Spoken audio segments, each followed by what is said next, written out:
समय बिल्कुल ना गवाते हुए आगे न परमेश्वर का दास पास्टर मनवीर हमारे बीच में है। परमेश्वर का बहुत बहुमूल्य वचन लेकर परमेश्वर का दास हमारे कल शाम को भी अपन ने उनसे सुना था, जिंदगी में कीमत दिया है। उनके सामने कई ऑप्शंस आते समय भी परमेश्वर आपसे बढ़कर मेरे लिए कोई नहीं बोलकर निर्णय लिए। परमेश्वर के दास को अपन ताली बजाते हुए उनको अपन वेलकम करेंगे। Praise lord. Over to pastor Manveer. Okay, praise the lord. So प्रभु का धन्यवाद करते हैं आज के इस सुंदर समय के लिए कि हम जो है इस आराधना में इकट्ठा हो सके, और कल से लेकर आज तक प्रभु ने हम सबको गाइड किया, संभाला। तो आइए हम समय को ध्यान में रखते हुए हम जल्दी से वचन की ओर चलते हैं, आज के सेशन की ओर चलते हैं। और हम इस एक बात से, हम आज का जो सेशन है वो बहुत खास होने वाला है, और मैं सबसे रिक्वेस्ट करूंगा कि आप ध्यान दें कि हम किन बातों की और हम जो बातें कर रहे हैं उनके ऊपर आप कंसंट्रेट करें, आप ध्यान दें।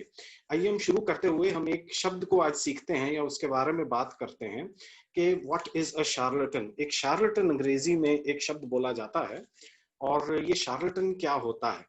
हिंदी में अगर इसको कहें तो इसको हम कह सकते हैं नीम हकीम, एक उर्दू में एक शब्द बोला जाता है, या कूट चिकित्सक। A charlatan is someone who pretends to be a doctor or someone with any other special knowledge or skill. कोई ऐसा व्यक्ति जो कुछ और होने का क्या कर रहा है, दिखावा कर रहा है। कोई ऐसा व्यक्ति या चीज जिससे हमें बहुत फायदे की उम्मीद हो और हमें लगता है कि यही हमें सहारा देगी, लेकिन वह हमें धोखा दे रहा होता है ना। परंतु हम सोचते हैं कि ये हमें फायदा दे रहा है, और अगर कोई हमें उससे रोकने की कोशिश करे तो हमें उस पर क्रोध भी आता है। तो ऐसा जीवन में कई बार हो जाता है। पुराने समय में क्या होता था, ये आप एक तस्वीर देख पा रहे होंगे, मैं आशा करता हूं। तो इसमें क्या था कि क्या दिखाया गया कि ऐसे स्नेक ऑयल करके एक चीज होती थी, उसको बेचने के लिए कई लोग घूमते थे पुराने समय में शहरों में, और वो लोगों को इकट्ठा कर लेते थे और कहते थे मेरे पास ये औषधि है, ये जड़ी बूटी है, ये तेल है, और इस तेल को तुम किसी भी मर्ज पर, किसी भी चीज पर लगा लोगे तो तुम्हें क्या हो जाएगा, फायदा हो जाएगा। तो वो इस तरह से लोगों को भरमाते थे, धोखा देते थे। तो ऐसे झूठे डॉक्टर्स को, झूठे, उनको हम नीम हकीम कहते हैं, कूट चिकित्सक कहते हैं, अंग्रेजी में शार्लटन्स कह दिया जाता है। हम इसके बारे में क्यों बात कर रहे हैं, आगे चलकर हमें क्लियर होगा। इसी के साथ हम एक और चीज को भी देखते हैं।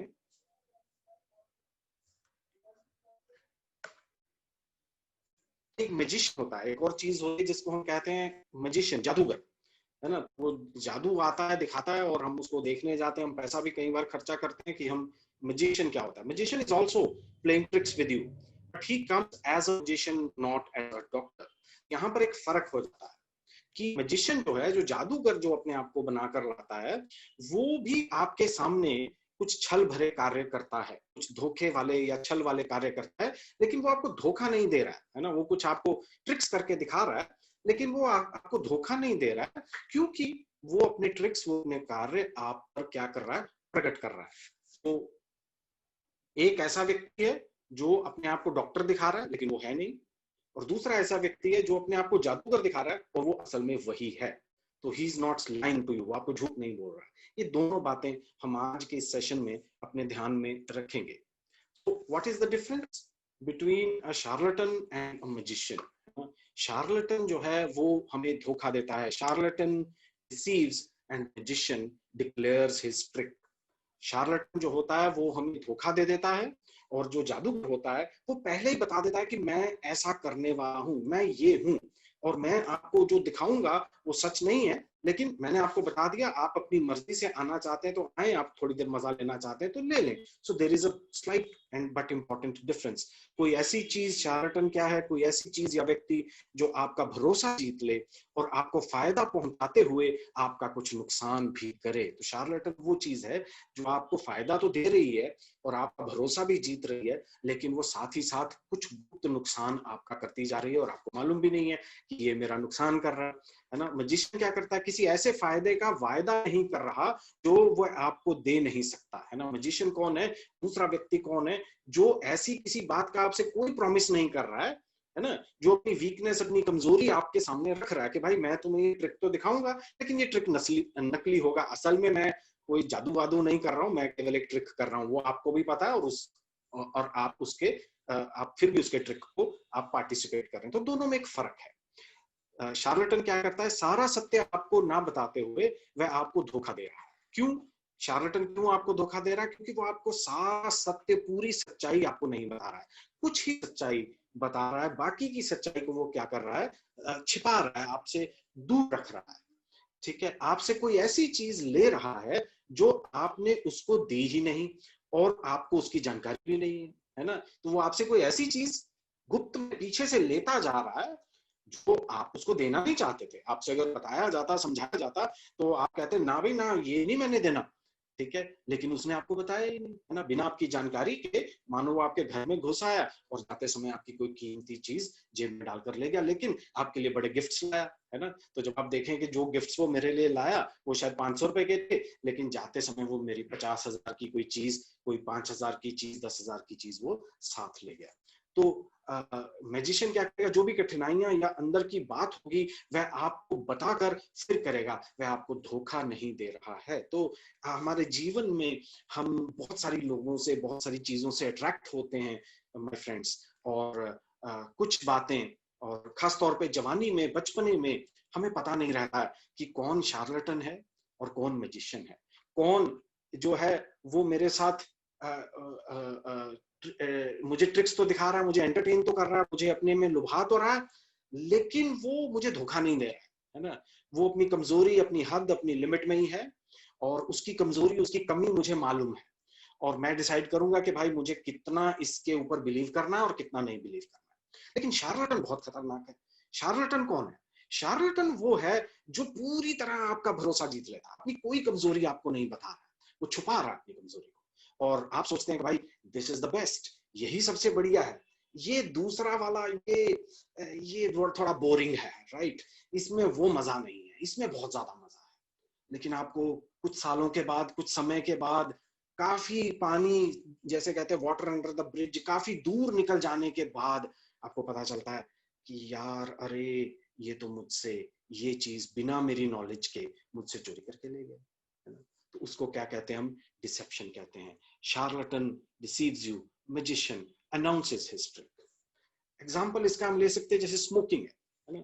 आप स्मोक करते हैं, आपको पता है आपके लिए अच्छा नहीं है, लेकिन स्मोकिंग की सिगरेट के ऊपर क्या लगा रहता है? एक एक एक एक वार्निंग लगा रहता है। आपने देखा होगा, वो स्टैट्यूटरी वार्निंग है, स्टैट्यूट है, गवर्नमेंट ने कानून बनाया है कि आपको इसके ऊपर ये वार्निंग देना पड़ेगा, कि उसमें फोटो भी लगा रहता है कि आपको, अगर आप ये पदार्थ का प्रयोग करेंगे तो आपके फेफड़े खराब हो जाएंगे, आपको कैंसर हो सकता है, और ये सारा कुछ उसमें फोटो भी लगा रहता है, ताकि आपको वार्निंग दे दिया गया है।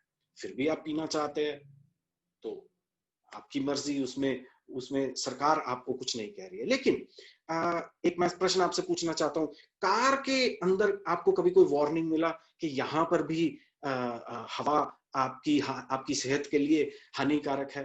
जी हाँ, कार के अंदर की हवा भी आपके लिए हानिकारक होती है। अगर मैं आपसे एक सवाल पूछूं कि कार के अंदर कौन कौन सी डेंजरस गैसेस होती हैं, कार के अंदर, बंद कार के अंदर कौन कौन सी डेंजरस गैसेस होती हैं, तो क्या आपको कुछ मालूम होगा? क्या आपने कभी कोई वार्निंग पढ़ा? क्या आपने कभी कोई इस तरह की बात पर गौर किया, है ना? आपने शायद कभी न्यूज देखा होगा कि एसी ऑन करके, कार के शीशे ऊपर करके कुछ लोग सो गए, और वो सोते सोते ही वो उठे ही नहीं, क्योंकि कार्बन मोनोऑक्साइड पॉइजनिंग वहां पर हो गई। लेकिन carbon monoxide is not the only danger inside a car, there are others as well, है ना। We can't discuss them, but I encourage you कि आप थोड़ा इस पर रिसर्च कीजिएगा कि कार की इनसाइड के ऊपर।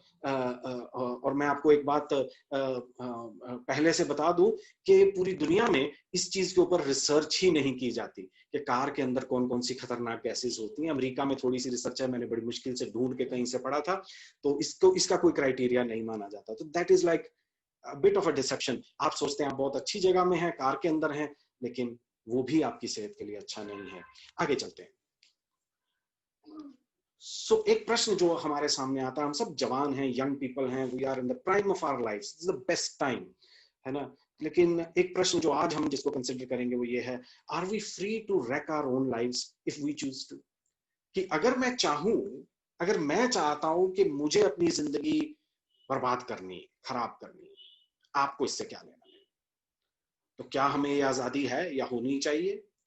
तो बड़ा हैरानी करने वाला बात है, थोड़ा दुख देने वाला बात भी है कि जी हाँ, आपको कोई रोक नहीं सकता है, परमेश्वर भी आपको नहीं रोकता है, परमेश्वर ने आदम को नहीं रोका है पाप करने से। ठीक है, तो एक प्रश्न आज तक उठाया जाता है, बार बार उठाया जाता है कि परमेश्वर को जब पता था कि आदम पाप करेगा तो फिर परमेश्वर ने वो पेड़ ही वहां क्यों लगाया? So that is the question that I think बार बार हमारे सामने आता है ना।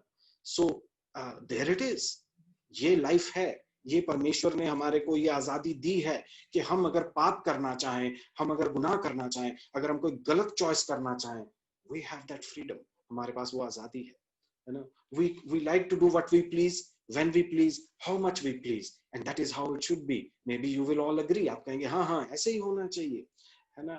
तो but what if we are getting bound to things that we choose to love to do, choose and love to do, but we did not know about it, है ना। would it be cool? क्या होगा कि आप जो चीज आपको बहुत पसंद है आप उसको बार बार करते हैं, जरूरत से ज्यादा करते हैं, तो लेकिन बाद में आप उसी के अहेर हो जाते हैं, आप उसी के अधीन हो जाते हैं, आप उसी के गुलाम हो जाते हैं, तब कैसा लगेगा? क्या तब भी अच्छा रहेगा? है ना। यीशु मसीह ने कहा अगर अंधा अंधे की अगुवाई करेगा तो क्या दोनों खड्डे में नहीं गिर जाएंगे, है ना। तो इसके बारे में सोचना चाहिए कि मेरी अगुवाई कौन कर रहा है। कई बार हमारे फ्रेंड्स हमारी अगुवाई कर रहे होते हैं, कई बार हमारे कॉलीग्स हमारी अगुवाई कर रहे होते हैं, लाइफ के जो चॉइसेस होते हैं, कई बार हम क्राउड मेंटालिटी, जो भीड़ कर रही होती है, हम वही कर रहे हैं। तो अब कौन हमारी अगुवाई कर रहा है? अब भीड़ हमारी अगुवाई कर रही है। तो भीड़ को क्या पता कि आगे क्या होने वाला है ना। तो अंधा अंधे की अगुवाई करेगा तो दोनों खड्डे में गिर जाएंगे। लेकिन यीशु मसीह सच्चाई को बयान करते हैं, है ना, वो अनाउंस करते हैं। यीशु मसीह ये नहीं कहते कि मेरे पास आओ तो मैं तुम्हें बहुत मजे दूंगा, you know, come to me for fun and joy. नहीं, यीशु मसीह कहता है मेरे पास आओ तो तुम अपना क्रूस उठाओ, है ना। Take my yoke and my burden. आपको वो वर्स पता होगी, ए बोझ से दबे लोगों मेरे पास आओ, मैं तुम्हें क्या दूंगा? आराम दूंगा। और आगे प्रभु क्या कहता है? मेरा जुआ अपने ऊपर ले लो, है ना। यानी कि मेरा बर्डन, मेरा बोझ, मेरा हल, जो जुआ जो बैल के कंधे पर डालते हैं, वो कहता है मेरा जुआ अपने ऊपर ले लो। यीशु मसीह अनाउंस करता है कि मेरे पास आओगे सलीब उठानी पड़ेगी, मेरे पास आओगे जुआ उठाना पड़ेगा, मेरे पास आओगे बोझ उठाना पड़ेगा। लेकिन प्रभु साथ में ये भी कहता है कि मेरा बोझ हल्का है, मेरा जुआ आसान है। The burden that I will give you will be a smaller burden. Smaller than what? किस चीज से छोटा होगा प्रभु का जुआ, है ना। जो संसार आपको देगा उससे छोटा होगा, है ना। अगर हम इसको सोच कर देखें, मेरे को एक जोक याद आ गया, if I can share it. एक किसी ने हमें सुनाया था, एक व्यक्ति मरता है, तो this is just a joke, don't take it seriously. वो मरता है तो जब वो हेवन में जाता है तो उसको कुछ पता नहीं रहता है कि क्या होता है क्या नहीं होता है, तो ही इज इग्नोरेंट। तो वो जाता है तो वहां वो उसको, this is not biblical, please don't take it like that, but वो जब हेवन में जाने लगता है तो वो हेवन के अंदर देखता है। तो हेवन के अंदर क्या हो रहा है? जैसे अभी मैं बताया गया, आराधना हो रही है, परमेश्वर है, परमेश्वर की स्तुति हो रही है, परमेश्वर की प्रेजेंस है, बहुत लाइट है, सारा कुछ अच्छा है। तो वो धीरे धीरे वहां पर हो रहा है, तो वहां से देखता है, कहता है अच्छा बस यही है कि कुछ और भी ऑप्शन है? तो वो कहते जी एक जगह और है हमारे पास, वो हेल है। कहते जी वो वहां क्या होता है? तो कहते आइए आपको दिखा देते हैं। तो वो हेल में जाता है, तो हेल के जो वहां दरवाजा होता है, तो वहां पर ड्रिंक पड़ी होती है, शराब पड़ी होती है, म्यूजिक चल रहा होता है, डिस्को चल रहा होता है, डांसिंग चल रही होती है, अच्छा म्यूजिक चल रहा होता है। तो वो कहता है वाह वाह, ये वो तो बड़ा ब्लैंक था, बहुत बोरिंग था यार, ये बहुत अच्छा है, मुझे यहाँ जाना है। तो उसको पता नहीं होता है, तो वो जब देखता है कि इतने सारा वहां म्यूजिक चल रहा है और वहां इतने डांसिंग हो रही है एंड क्लब एटमॉस्फेयर है and so much food and everything is there, तो वो कहता मुझे यहीं पे जाना, मुझे हेल में जाना है। तो उसका दरवाजा खोल देते हैं। तो वो जब अंदर जाता है तो अंदर माहौल बिल्कुल डिफरेंट है। जब वो अंदर जाता है तो उसको मार पड़ती है, उसको वहां आग है, वहां जलन है, वहां वो सारे पीड़ाएं हैं। तो वो कहता है अरे अरे एक मिनट, इससे पहले कि तुम शुरू करो, ये क्या हो रहा है ना, बाहर तो कुछ और था, अंदर कुछ और है। तो वो जो उसका हैंडलर होता है, वो व्यक्ति उसको कहता है सर वो हमारा एडवर्टाइजिंग और मार्केटिंग डिपार्टमेंट था, ठीक है, वो हमारी एडवर्टाइजिंग थी, वो हमारी मार्केटिंग थी, ये हमारी रियलिटी है, अब आप अंदर आ गए, अब कुछ नहीं हो सकता। सो एक शार्लटन है ना, जो अपनी डिसेप्शन को अनाउंस नहीं करता है, लेकिन एक वो है जो अपनी बात को अनाउंस कर देता है, मेरे पास आओ, मेरा बोझ ले लो, मेरा जुआ उठा लो, है ना। और अगर हम कहें कि नहीं, मुझे किसी का बोझ नहीं लेना है, मुझे किसी का जुआ नहीं उठाना है, मैं इंडिपेंडेंट हूं, है ना, तो आप इस बात को याद रखिएगा कि जो यीशु मसीह का जुआ नहीं लेता है, जो यीशु मसीह का योक नहीं लेता है, जो यीशु मसीह का बर्डन नहीं उठाता है, उसके जो खाली कंधे होते हैं ना, वो ज्यादा देर खाली नहीं रहते। शैतान आएगा, कहीं चुपके से कोई बीमारी का जुआ उस पर डाल देगा, कोई परेशानी का जुआ उस पर डाल देगा, कोई दिक्कतों का, कमजोरियों का, कोई कर्जे का जुआ उसके ऊपर डाल देगा। क्यों संसार के और शैतान के जुए हम लें? क्यों ना हम पहले ही कहें, प्रभु ये मेरे कंधे ये खाली नहीं रहने चाहिए, ये मेरी जवानी में ही प्रभु तेरा जुआ तू मेरे कंधे पर डाल दे, तेरा बोझ जो भी होगा वो इस संसार के बोझ से अच्छा ही होगा। प्रभु हमारी मदद करें। आइए हम आगे चलें। So does God give us permission to do as we please? That is a big question for us today. हमारे लिए बहुत बड़ा सवाल है, क्या परमेश्वर हमें ये आज्ञा देते हैं? पहला कुरिन्थियों 6:12 में यूं लिखा है, सब वस्तुएं मेरे लिए उचित तो हैं, परंतु सब वस्तुएं लाभ की नहीं। सब वस्तुएं मेरे लिए उचित तो हैं, परंतु मैं किसी बात के अधीन ना होऊंगा। There is wonderful depth in this verse. और मैं सोचता हूं कि जवानी में जवान लोगों के लिए ये वर्ष जो है, ये एक आपकी लाइफ को गाइड करने वाली वर्ष जो है एक बन सकती है, अगर आप इस पर ध्यान दें तो। वो क्या कहता है? Everything is permissible for me. सब काम मुझे अलाउड हैं, मैं कुछ भी चाहूं कर सकता हूं, but not everything is beneficial. लेकिन हर चीज जिसे मैं करूंगा वो मुझे फायदा नहीं देगी, ये याद रख लीजिएगा, है ना। सो अगर मैं देर रात तक पबजी खेलना चाहता हूं, है ना, मैंने सुना है कुछ जवान लोग लाइक 2-2 बजे तक, 3 बजे तक वो एक शहर से दूसरे शहर में मिलकर वो दे आर प्लेइंग पबजी। अब वो कहते हैं, आप कहते हैं फिर से आ जाएगा, I don't know what will happen, but it's permissible, is I can do it, you know, God shouldn't have a problem, but the Bible says it is not really beneficial for me.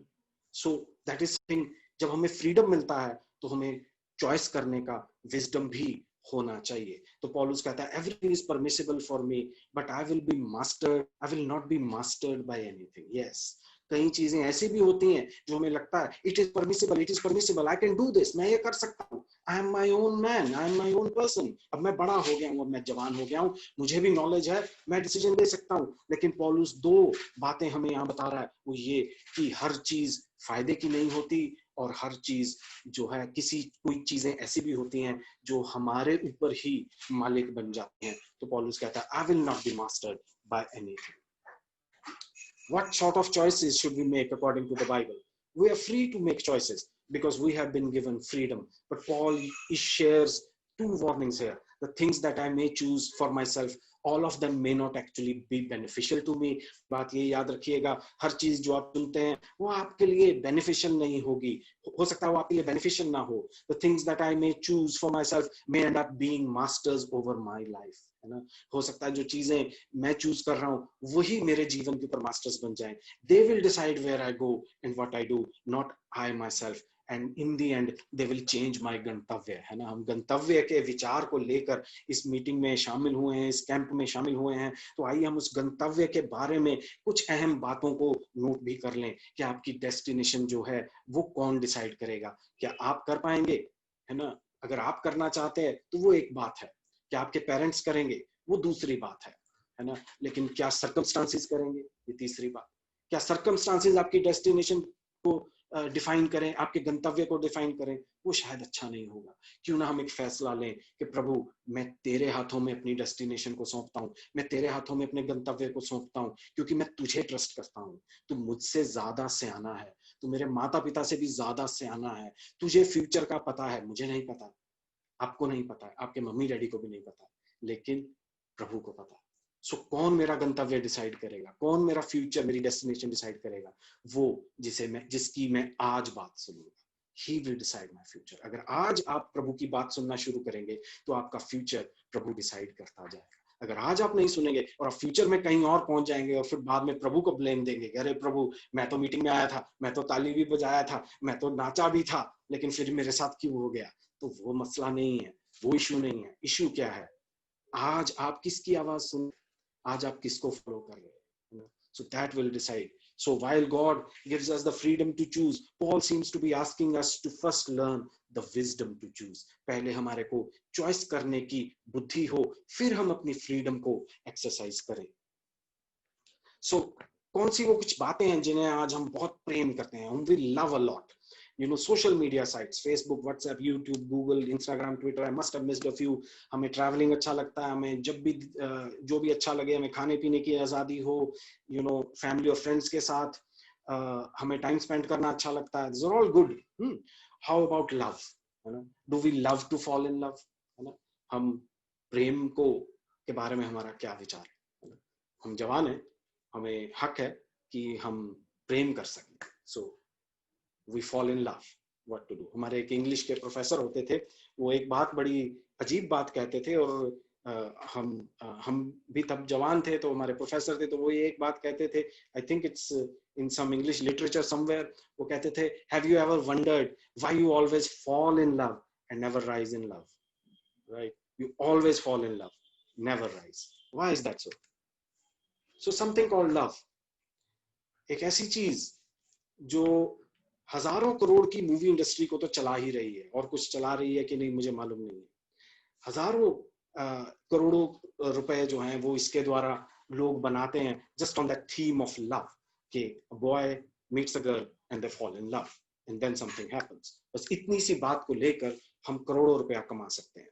तो मैं भी आपसे एक कहानी share करनी चाहता हूँ बड़ी जल्दी, वेरी क्विकली, कि मेरा एक फ्रेंड था, मेरा एक क्लासमेट था, he was the most loving person I have ever met, so I must mention him। उसका मैं नाम नहीं लूंगा, but he was the most loving person।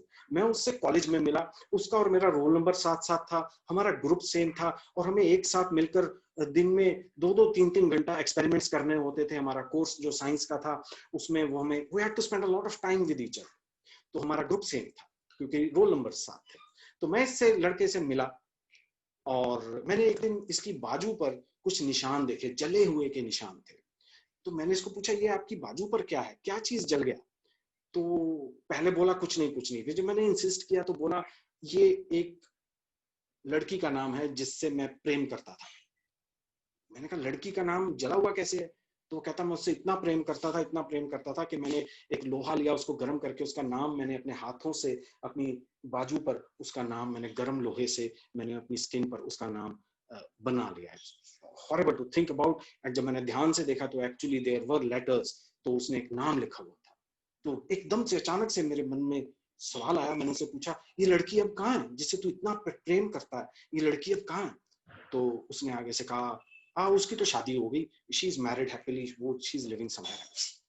तो आई वाज वेरी सरप्राइज्ड कि यार, आप उनसे इतना प्रेम करते हैं और वो कहीं और शादी करके बैठ गई है, तो चलो अब क्या कर सकते हैं। So during the course of time, इस लड़के का हमारे कॉलेज में, हमारी क्लास में एक लड़की से क्या हो गया, फिर से लव हो गया। So he had already loved, so he loves again. So अब फिर से लव हो गया। अब ये लव में उनका जो भी उनका फ्रेंडशिप कहेंगे, जो भी कहेंगे, वो चल रहा था। तो कुछ समय के बाद उसमें कुछ अनबन हो गया। And I am not making this up. मैं ये कहानी को, शायद प्रभु ने उसको मेरे जीवन में एक लेसन की तरह रखा, but this actually happened, none of this is made up.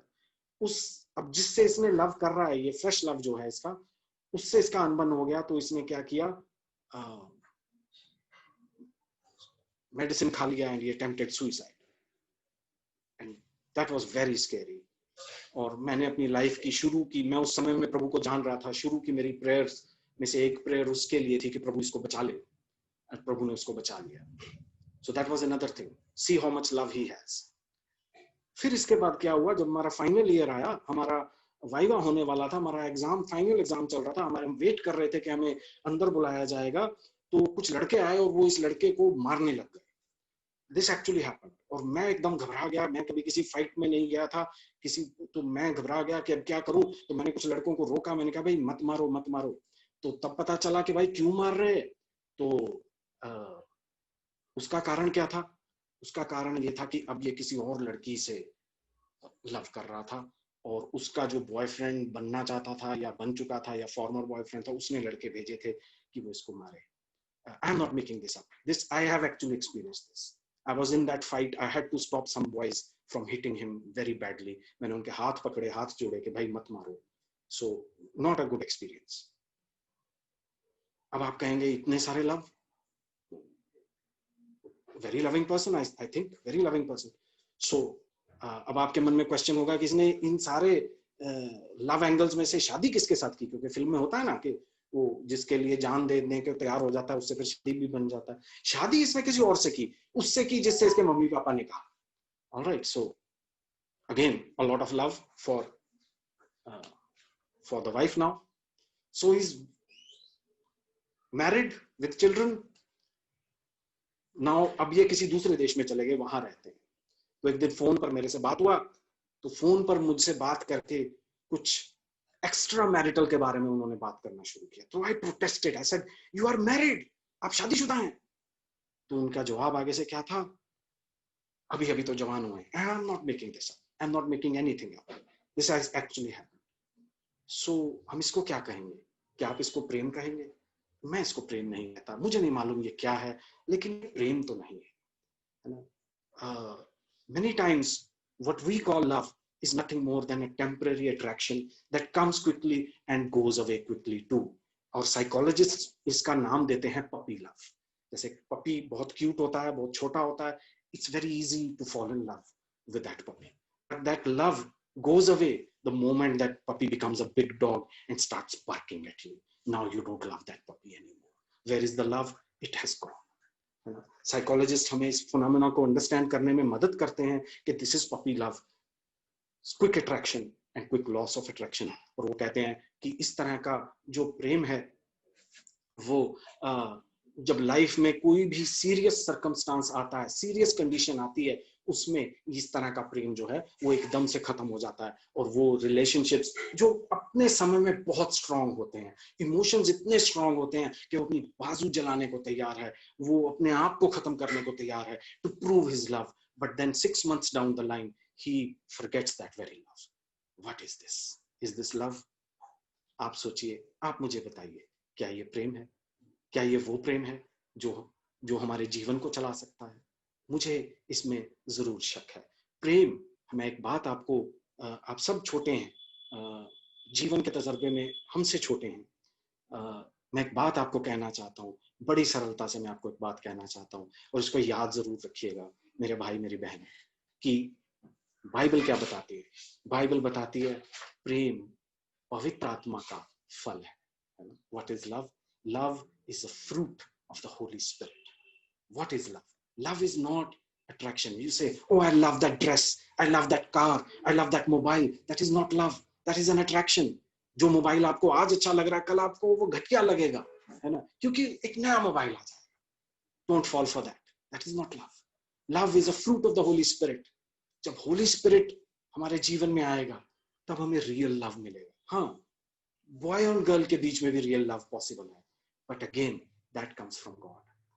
तो बाइबल एक वार्निंग हमें देती है, 2 Corinthians 6:14 में लिखा है, do not be unequally yoked with unbelievers. Maybe मैं ये नहीं कह रहा हूं कि जैसा मैं कह रहा हूं आप वैसा कीजिए, I am no one to say that, but somebody announces his trick, कोई अपनी ट्रिक पहले से अनाउंस कर देता है, वो हमें अच्छा नहीं लगता। कोई अपनी ट्रिक अनाउंस नहीं करता है, हमें धोखा देना चाहता है, हमें अट्रैक्टिव बातें बताता है, हमें वो अच्छा लगता है। हम उन शार्लटन्स के पीछे चले जाते हैं तब जब पता चलता है जब बहुत देर हो गई। बाइबल हमसे क्या कहती है? Do not be unequally yoked with unbelievers. अविश्वासियों के साथ असमान जुए में ना जुटो। जिसे आप प्रेम समझते हैं, क्या वो सचमुच में प्रेम है? आप मेरी बात मत मानिए, लेकिन आप इसके लिए प्रार्थना कीजिए, आप प्रभु से पूछिए, आप उसके वचन में देखिए कि आपको क्या लगता है। आगे चलेंगे। How about some addictions in life? जीवन में कुछ चीजें जिनकी हमें आदत पड़ जाती है, उसके बारे में हमारे क्या विचार हैं? How about pornography? बहुत बड़ा टॉपिक है, बहुत बड़ी प्रॉब्लम है। How about substance abuse? Smoking, drinking, drugs. Try करना, कुछ नया ट्राई करना, कुछ नहीं होता, कुछ नहीं होता। और इन्हीं एडिक्शंस में से a new kid on the block, जिसे सोशल मीडिया कहते हैं। जी हाँ, Facebook, Twitter and all this, they are addictions. मुझे एक पास्टर ने एक बार कहा, और उन्होंने मुझसे क्या कहा? उन्होंने मुझसे कहा कि pastor, turn off your notifications from Facebook and WhatsApp. Turn them off because they will distract you from ministry. And I said, Pastor, मैंने तो फेसबुक को अपने मोबाइल में डाला ही नहीं है, सिर्फ इसलिए कि वो हर थोड़ी देर के बाद हमें नोटिफिकेशंस को चेक करने की एक आदत पड़ चुकी है। और साइंस हमें बताती है कि we get small dopamine rushes एक डोपामीन एक हमारे न्यूरो केमिकल होता है हमारे ब्रेन में, जिससे हमें खुशी मिलती है, हमें आनंद मिलता है। तो वो इस कारण से हमें जो है स्मॉल डोपामीन रशेस हमें मिलते हैं, तो we are just addicted to social media, है ना। सो एडिक्शन की एक डेफिनेशन है जो कि एक बीमारी की तरह है। अमेरिकन साइकेट्रिक एसोसिएशन हमें क्या कहती है कि बताती है कि ये एडिक्शन जो है ये this is like a disease, and ये हमारे ब्रेन में एक्चुअल में चेंजेस कर देती है, हमारी वायरिंग को चेंज करती है ब्रेन की। आई एम नॉट सेइंग, आप अमेरिकन साइकेट्रिक एसोसिएशन वेबसाइट पर जाकर इस डेफिनेशन को चेक कर सकते हैं। A question often raises how to get rid of addiction like pornography and social media. So is social media really an addiction? That is a big question, I think. आज हमारे लिए बहुत बड़ा सवाल है कि सोशल मीडिया क्या सचमुच में एक एडिक्शन है। अगर आप ये नाम नोट कर सकते हैं तो आप इनका नाम नोट कर लीजिए। जैरन लेनियर करके एक व्यक्ति हैं, उनकी एक बुक है, अगर आप इसको गूगल पर सर्च करेंगे तो आई am sure you will find it. 10 arguments for deleting your social media accounts right now. 10 arguments for deleting your social media accounts right now. अपने सारे सोशल मीडिया अकाउंट्स डिलीट कर दीजिए, इसके लिए 10 तर्क वो आपको देते हैं। जैरन लेनियर जो है ये सिलिकॉन वैली से, अमेरिका से आते हैं। इन्होंने कई सोशल मीडिया कंपनीज की लॉन्च के वक्त इन्होंने उसमें उसके हिस्सेदार थे, और कई फेसबुक वगैरह के जो मालिक हैं उनके ये पर्सनल उनको जानते हैं। He claims to do that, और ये कहते हैं कि उनके लॉजिक में जो उनके पीछे मैथ्स है, उनके प्रोग्राम्स के पीछे, वो आपके ब्रेन को चेंज कर रहा है, आपकी एक्टिविटीज को चेंज कर रहा है, वो आपको कंट्रोल कर रहा है। He is not a freak, he is a genius. Jaron Lanier इनका नाम है। Go watch his videos, maybe you'll have something to think about. Okay, so what about pornography? Is this a problem with us? क्या हम इसके शिकार हैं? You know, do we face that? And it's very easy to say, no, I'm very clean. But I don't know, क्या कोई समय होगा जब हम इस बात को एडमिट कर पाएंगे? बाइबल क्या कहती है? बाइबल कहती है not everything is beneficial. Every choice we make is not going to be beneficial in the long run. How do I know what is the right choice to make? Seeking God for all our important decisions in life, Word of God and the Holy Spirit. दो चीजें जो आपको guide कर सकती हैं वो हैं परमेश्वर का वचन और पवित्र आत्मा। We should not be mastered by anything. कोई भी चीज जो है, ये बिब्लिकल है कि कोई भी चीज हमारे जीवन को, हमारे एक्शंस को कंट्रोल ना करने पाए। पौलुस कहता है, I will be controlled by no one, है ना। तो इफिसियों 5 अध्याय में क्या लिखा है? Do not be drunk on wine, wherein is excess. दाखरस से मतवाले ना बनो, क्योंकि उससे लुचपन होता है, लेकिन आत्मा से परिपूर्ण होते जाओ। तो एक चीज जो आपके दिमाग को कंट्रोल करे, जो आपके डिसीजंस को कंट्रोल करे, वो शराब ना हो, वो सोशल मीडिया ना हो, वो पोर्नोग्राफी ना हो, वो कोई और एडिक्शन, सब्सटेंस एडिक्शन ना हो, लेकिन वो होली स्पिरिट हो। Bible says, be drunk, be filled with the Holy Spirit. He will control you. So, और एक और बात जिसमें मैं जाना चाहूंगा वो ये है कि learn to say no. I don't know कि ये कितना इम्पोर्टेंट है या कितना वो है हमारे इंडियन कल्चर में। मैं ये सोचता हूँ कि this is very very important. We should learn to say no. हमें इस चीज पर बात करने की जरूरत है। हर व्यक्ति जो आके आपसे कुछ कहता है कि आजा यहाँ चलते हैं, आजा वहां चलते हैं, आ ये करते हैं, कम ऑन, उसका बॉयफ्रेंड है, उसकी गर्लफ्रेंड है, तेरा भी होना, ठीक है। We have a problem. हमसे ना नहीं बोलते। We should realize that. We should realize that. But ना बोलना भी उतना ही जरूरी है जितना हाँ बोलना, है ना। कई बार कुछ लोगों को नाराज कर देना अच्छा होता है ना। कई बार कुछ लोगों को नाराज कर देना अच्छा होता है। आपको लगेगा ये अब मेरा फ्रेंड नहीं रहेगा, लेकिन एक्चुअली में आप उसका फ्रेंड बन सकते हैं, फिर भी बन सकते हैं। कब? उसके साथ पार्टी में जाकर फ्रेंड बनना जरूरी नहीं है, उसके साथ किसी गलत जगह पे जाके फ्रेंड बनना जरूरी नहीं है, लेकिन जिस दिन उसको जरूरत पड़े, वो प्रॉब्लम में आ जाए, उस दिन आप उसके साथ जाके खड़े हो जाइए। फिर देखिए वो आपको कितना प्यार करेगा, तब वो आपकी रियल वैल्यू समझेगा, है ना। सो पीयर प्रेशर जिसे हम कहते हैं, दोस्तों का दबाव, है ना, इसको ना बोलना सीखिए। Have a stern but loving no. No, I can't do this, I can not do this, है ना। Say no to ungodly romantic relationships. क्या आज आप ये कंसिडर करेंगे कि ये फैसला करेंगे कि मैं अनगॉडली रिलेशनशिप्स को नो बोल सकूं, कि जो परमेश्वर की तरफ से नहीं है। मुझे पता है कि ये परमेश्वर की तरफ से नहीं है। बाइबल में लिखा है, असमान जुए में ना जुटो, अविश्वासियों के साथ असमान जुए में ना जुटो। किसी भी अविश्वासी के साथ कोई भी रिलेशनशिप परमेश्वर की तरफ से नहीं। मैं एक सेवक हूं और मैं आपको बड़ी थोड़ी से शब्दों में बताता हूं कि इसी वर्ष मैंने एक विवाह के बारे में सुना जो विश्वासी और अविश्वासी के बीच में हुआ। वो फरवरी में विवाह हुआ था और पिछले महीने वो टूट भी गया। It did not last even 6 months. That's not a good experience. Divorce is not a good experience. Bible says fornicators and adulterers God will judge. This is the word of God. मैं नहीं बोल रहा, ये परमेश्वर का वचन बोल रहा है। Every relationship that is outside of marriage is a sin. हर वो कार्य जो शादी के बाहर हो रहा है वो एक पाप है। That is plain.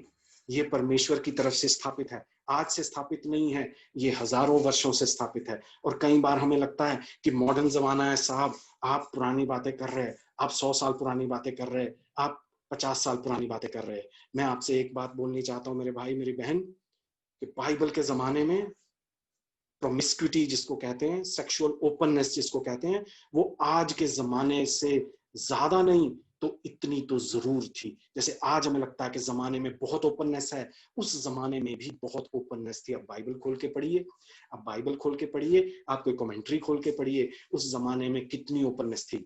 मसीही लोगों ने ये स्टैंडर्ड बनाया कि हमें विवाह के बाहर किसी से कोई रिलेशनशिप नहीं रखना है, मुझे अपने आप को पवित्र रखना है, बचा कर रखना है, शादी तक अपने आप को रोक के रखना है और अपनी सारी अर्जिस को, सारी डिजायर्स को प्रभु की सलीब के ऊपर कुर्बान करना है। उसने अपनी जान कुर्बान की, हम अपनी डिजायर्स कुर्बान करते हैं।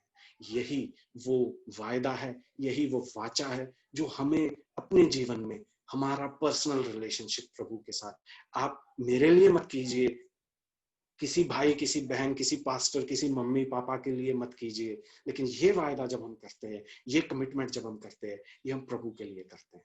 आपने जोसेफ की कहानी सुनी होगी। जोसेफ को इनविटेशन मिला कि वो फॉर्निकेट करे, एडल्ट्री करे, लेकिन उसने क्या बोला? उसको क्या बोला गया? किसी को पता नहीं चलेगा, nobody will know। बट उसने क्या बोला? परमेश्वर की नजर में मैं गुनाह नहीं करना चाहता। Have the power, have the prayer, प्रार्थना कीजिए, प्रभु मुझे ना बोलने की हिम्मत दीजिए, बैड इन्फ्लुएंसेस को ना बोलिए। पहला कुरिन्थियों 15:33 में कहता है, bad company corrupts good morals. आप अच्छे हैं, आपके मॉरल्स अच्छे हैं, लेकिन अगर आपकी कंपनी अच्छी नहीं है तो आपके वो अच्छे मॉरल्स भी खत्म हो जाएंगे, आपको पता भी नहीं चलेगा। आइए हम आगे चलते हैं। Focus on lordship of Christ in your life. मुझे समय का अंदाजा नहीं हो पा रहा है, I am not able to see, please inform me if possible. I need to close, I am sure. Focus on lordship of Christ in your life. अपने समय में प्रभु की जो लॉर्डशिप है उसके ऊपर ध्यान दें। What is the lordship? किसी ने यूं कहा, if Christ is not the Lord of all, he is not Lord at all, है ना। यदि मसीह आपके पूरे जीवन का जो है राजा नहीं है, प्रभु नहीं है, तो वो आपका बिल्कुल भी प्रभु नहीं है ना। So remember that. प्रभु कहता है, my sheep hear my voice, I know them and they follow me. So एक बात आप याद रखिए कि वो हर चीज जो परमेश्वर के वचन में मना की गई है, रोकी गई है, वो हमें कभी भी उसकी परमिशन नहीं मिल सकती। वो परमेश्वर का वचन है, वो तोड़ा मरोड़ा और बिगाड़ा नहीं जा सकता। आई होप आपको ये बातें समझ में आई होंगी, अच्छी लगी होंगी। हमारा समय पूरा हो चुका है। I don't want to take more time. प्रभु आप सबको आशीष दे। आइए मैं एक ब्रीफली आपके लिए प्रार्थना करना चाहता हूँ। प्यारे प्रभु जी, धन्यवाद देते हैं इस सुंदर समय के लिए, एक एक भाई, एक एक बहन के लिए प्रभु, जो इन बातों को सुन सके। पवित्र आत्मा, आपका वचन दोधारी तलवार है प्रभु, जो हृदय हृदय को, गुदे गुदे को काटता है प्रभु। मैं प्रार्थना करता कि आप कुछ हृदयों को आज काटें प्रभु जी, कि कोई तेरे वचन को सुनकर उसे इग्नोर करने वाला ना हो प्रभु। और खुदावन तेरा वचन उनके हृदय में छेद करने पाए, उनके हृदय को काटने पाए, सारे पाप और उसकी जड़ जड़ें प्रभु जी कटने पाए पिता परमेश्वर, आपकी महिमा प्रकट हो जाए प्रभु, आप उनकी एक एक की अगुवाई करें, पवित्र आत्मा आपके भय में, आपकी अगुवाई में वो अपना जीवन जीने वाले हो सके। मैं एक एक भाई और बहन को, उनके भविष्य को तेरे हाथों में सौंपता, तेरी महिमा करता, तेरा धन्यवाद देता, यीशु के पुत्र नाम से। Thank you so much.